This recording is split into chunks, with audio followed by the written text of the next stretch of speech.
जायसवाल जी, माननीय उप मुख्यमंत्री श्री सम्राट चौधरी जी, श्री विजय सिन्हा जी, भारत सरकार के माननीय मंत्री श्री नित्यानंद राय जी, बिहार विधानसभा के माननीय अध्यक्ष आदरणीय नंदकिशोर यादव जी, माननीय सांसद और पूर्व प्रदेश अध्यक्ष डॉक्टर संजय जायसवाल जी, बिहार सरकार के माननीय मंत्री जीवेश कुमार जी, माननीय विधायक अरुण कुमार सिन्हा जी, श्री संजीव चौरसिया जी, दिनकर जी के पौत्र अरविंद दिनकर जी, शिक्षक एसके झा जी, पूर्व विधान पार्षद राधा श्रीमती माला सिन्हा जी, मुन्ना चौधरी जी, सूरज पांडे जी, नवीन केसरी जी और इस सभागार में उपस्थित हजारों हजार की संख्या में उपस्थित युवा उत्साही नौजवान भाइयों बहनों, प्रिंट और इलेक्ट्रॉनिक मीडिया के हमारे सभी साथी, आज हम सब लोग दिनकर चौथ संस्थान के द्वारा आयोजित इस कार्यक्रम में इस वार्षिक कार्यक्रम सेवा पखवाड़ा में शामिल हुए हैं। मैं सभी लोगों को अपनी ओर से शुभकामनाएं भी देता हूं और सभी का स्वागत भी करता हूं। मित्रों, हिंदी साहित्य के क्षेत्र में बहुत कम ऐसे कवि या लेखक हुए जो सत्ता के अत्यंत करीब हो और जनता में भी लोकप्रिय हो, जो जनकवि भी हो और साथ ही राष्ट्र कवि भी हो। ऐसे व्यक्तित्व के धनी साहित्यिक जो दिखते हैं उसमें से एक रामधारी सिंह दिनकर जी रहे हैं। उन्हें हम नमन करते हैं, उन्हें याद करते हैं। मां भारती के आशीर्वाद से राष्ट्रीयता के गंभीर उद्घोष करने के साथ ही साथ साधारण जन के लिए आंसू बहाने वाले एक ऐसे ही कवि रहे हैं और वह है हमारे राष्ट्र कवि रामधारी सिंह दिनकर जी। दिनकर जी की रचना से हमेशा सदैव हमें प्रेरणा मिलती रही है। स्वतंत्रता प्राप्ति के बाद भी उनकी कविताओं में क्रांतिकारी ओज और उनकी लोकप्रियता के कारण आदरणीय दिनकर जी को राष्ट्र कवि की उपाधि दी गई। जयप्रकाश नारायण जी, जिन्होंने इस देश को 74 में आंदोलित किया, ऐसा कह सकते हैं कि देश की दूसरी आजादी की लड़ाई लड़ी, उनकी उम्र और युवा पीढ़ी के बीच बहुत अंतर था। जयप्रकाश जी की जो अवस्था थी और युवाओं की जो अवस्था होती उसके बीच अंतर था, लेकिन युवाओं को जयप्रकाश जी के साथ जोड़ने का काम, सेतु का काम दिनकर जी की कविताओं ने किया था। उनके कविताओं ने जयप्रकाश जी और युवाओं को जोड़ा था। तब युवाओं का आंदोलन 1974 में इस देश में हुआ और भ्रष्टाचार के खिलाफ वो लड़ाई शुरू हुई।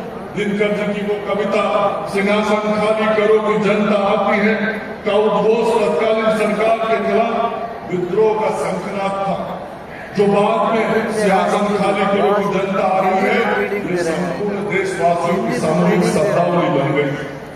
सर्दियों की ठंडी बुझी, रात सुगबुगा उठी, मिट्टी सोने का ताज पहन निकलाती है। डोला समय के रत्ना घरगद नाद सुनो, सिंहासन खाली करो कि जनता आती है, सिंहासन खाली करो कि जनता आती है। इस दोष ने देश को एक नई दिशा देने का काम किया था। ओजस्वी राष्ट्रभक्ति और करुणा की भावना से ओतप्रोत सरस्वती के वरद पुत्र रामधारी सिंह दिनकर का साहित्य के प्रति भी योगदान अतुल्य है। साहित्य सेवा के लिए दिनकर जी को पद्म विभूषण का पुरस्कार मिला एवं हिंदी साहित्य अकादमी जैसे प्रतिष्ठित पुरस्कारों से उनको अलंकृत किया गया। 12 वर्षों तक राज्यसभा का सदस्य के रूप में भी उन्होंने इस देश की सेवा की थी और हम सब लोगों को गर्व है। आज 13 करोड़ बिहारियों को गर्व है कि रामधारी सिंह दिनकर जी का जन्म हमारे बिहार के बेगूसराय के बिहट में हुआ था और हम सब बिहारी उनको अपने मान के गौरवान्वित होते हैं। मित्रों, उनको 1972 में भारत के सर्वोच्च साहित्य पुरस्कार ज्ञानपीठ पुरस्कार मिला और दिनकर जी का तो नाम ही ऐसा था जिससे दिनकर अर्थात वो सूर्य थे ही। निश्चित रूप से साहित्य को भी उन्होंने सूर्य दिखाया, समाज को भी सूर्य दिखाया और जब आवश्यकता पड़ी तो देश के आंदोलन को भी सूर्य बनकर उन्होंने रास्ता दिखाने का काम किया था।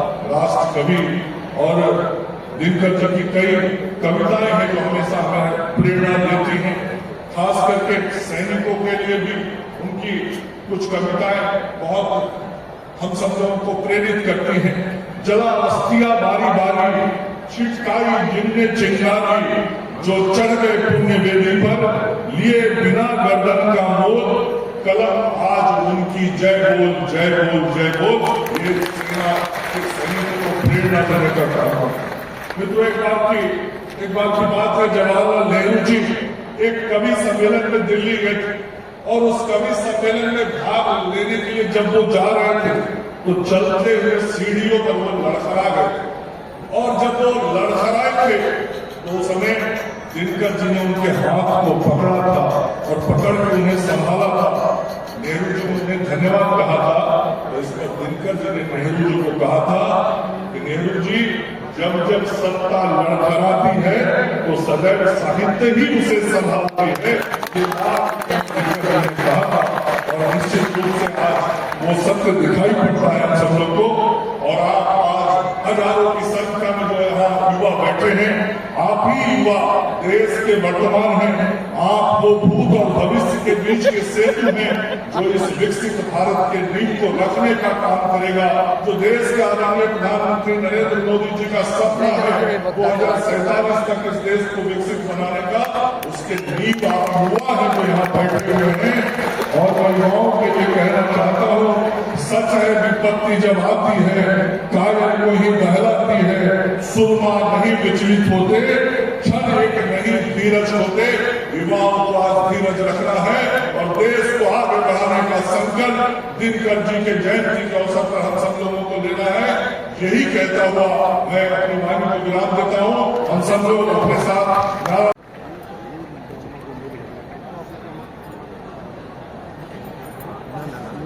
परिवहन मंत्री है ना, छीन रही है। नीरज कुमार जी और मनीष जी, नीरज कुमार जी और मनीष जी, माननीय विधायक पटना क्षेत्र से दिग्गज विधायक संजीव चौरसिया जी का हार्दिक अभिनंदन चंदन एवं वंदन करेंगे।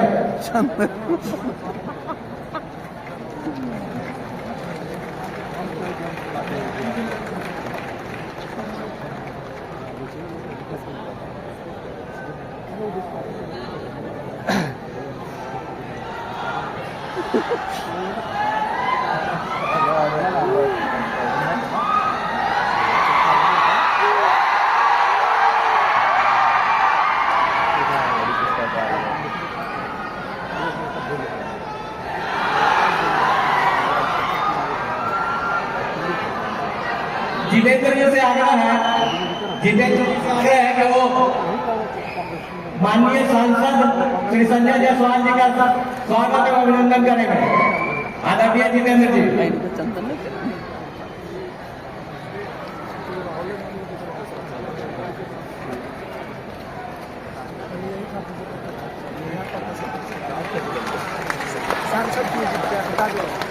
भैया तालियों के गड़गड़ाहट रुकनी नहीं चाहिए।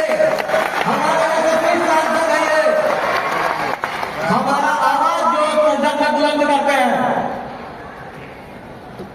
अब मैं राजेश जी और गोपाल शर्मा जी से आग्रह करूंगा का स्वागत एवं अभिनंदन कर अरुण सिन्हा जी का, माननीय विधायक कुमार श्री अरुण सिन्हा जी का स्वागत एवं अभिनंदन करें।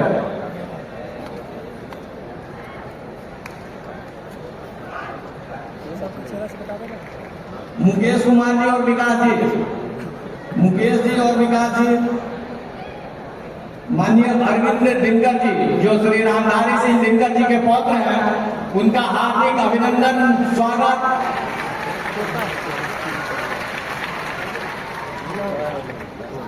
मुकेश जी और विकास जी,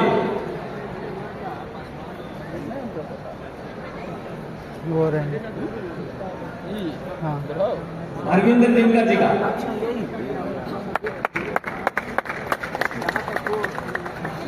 वो तो बुरा है। सुधीर सिंह जी, सुधीर सिंह जी हम लोगों के शिक्षक अभिभावक माननीय एस के झा जी का।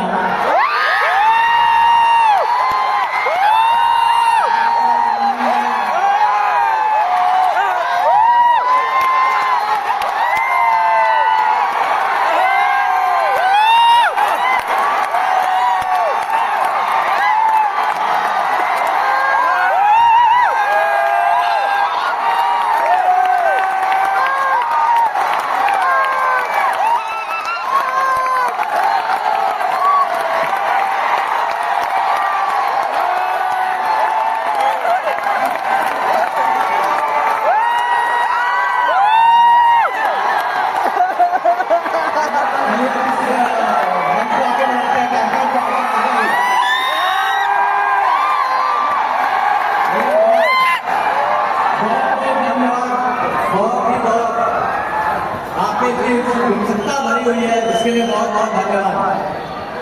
अब कुमार राघवेंद्र जी का स्वागत रिंकू यादव और माला सिन्हा जी करेंगे।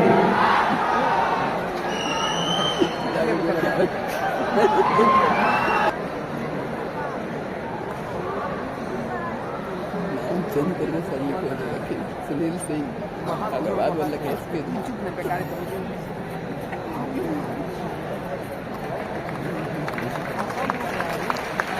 भीतर संस्थान के सदस्य हैं इस कार्यक्रम के विजेता कुमार राघवेंद्र जी।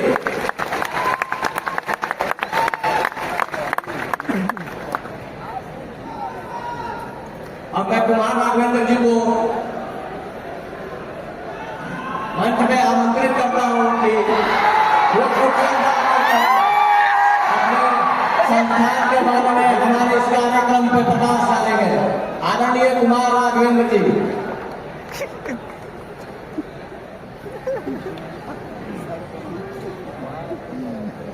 झा सर शांत कर रहे हैं। ओ भैया देख रहे हैं ना झा सर को, शांत शांत।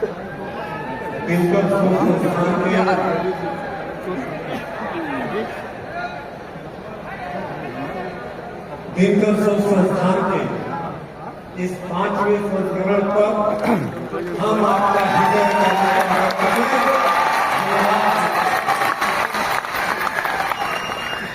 मित्रों, आज इस मंच में हमारे बीच विश्व के सबसे बड़ी पार्टी भारतीय जनता पार्टी के यशस्वी अध्यक्ष आदरणीय दिलीप जायसवाल हम लोग के बीच उपस्थित है। आपकी कार्यकर्ता संगठन को बनाने की कितनी धाराएं दी है। हम नए प्रकटीकरण की उम्मीद से आपकी ओर टकटकी निगाह से देख रहे हैं। बिहार की समस्त डोर आपकी ओर। हम प्रणाम करना चाहते हैं हमारे बिहार सरकार के उप मुख्यमंत्री परम आदरणीय स्वदेशी सम्राट चौधरी जी का, जिनका हम लोगों से देखा गया नेतृत्व पाया है और आगे भी बिहार की बात को कमोबेश सभी के हाथों में है। हम लोग के बीच उपस्थित बिहार के द्वितीय उप मुख्यमंत्री आदरणीय विजय सिन्हा जी का हम हृदय से आभार व्यक्त करते हैं। इनका आभार इसलिए भी व्यक्त करना आवश्यक है कि आप जिस क्षेत्र से आते हैं वहां से बेगूसराय